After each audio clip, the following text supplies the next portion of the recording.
നമുക്ക് ചിക്കൻ ഒന്ന് പൊരിച്ച് ഫ്രൈ ആയിട്ട് അടിപൊളി ടേസ്റ്റാണ്. നമ്മൾ മീൻ വരിയുന്ന കണക്ക് ചിക്കൻ എടുത്ത് വരിഞ്ഞതിന് ശേഷം കൊച്ചുള്ളി, വെളുത്തുള്ളി, ഇഞ്ചി, കാന്താരിമുളക്, കറിവേപ്പില, ഉപ്പ്, മുളക് പൊടി, മഞ്ഞൾപ്പൊടി, പെരിഞ്ജീരകം ഇതെല്ലാം കൂടി മിക്സിയിൽ വെച്ച് നല്ലതുപോലെ ഒന്ന് അരയ്ക്കണം. അരച്ചതിന് ശേഷം നമ്മൾ ഇറച്ചിയുടെ കഷ്ണങ്ങൾ വരിഞ്ഞ് വെച്ചേക്കുന്നതിനകത്ത് നാരങ്ങ പിഴിഞ്ഞ് ഒഴിച്ചിട്ട് നല്ലോണം ഒന്ന് പുരട്ടിയതിന് ശേഷം നമ്മൾ ഈ അരച്ച് വെച്ചേക്കുന്ന അരപ്പ് നമ്മൾ നല്ലതുപോലെ ചിക്കനിൽ പുരട്ടി ഒരു അരമണിക്കൂർ മാറ്റി വയ്ക്കുക.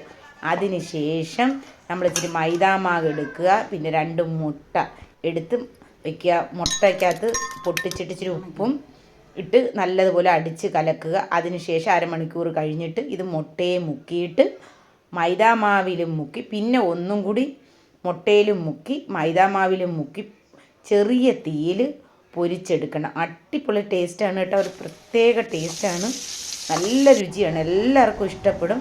എല്ലാവരും കൊച്ചുങ്ങൾക്ക് തക്കാളി സോക്സ് ഏതെങ്കിലും ഉണ്ടെങ്കിൽ അതും കൂട്ടി തിന്നെ നല്ല ടേസ്റ്റാണ്. എല്ലാവരും ഉണ്ടാക്കി വെക്കണം.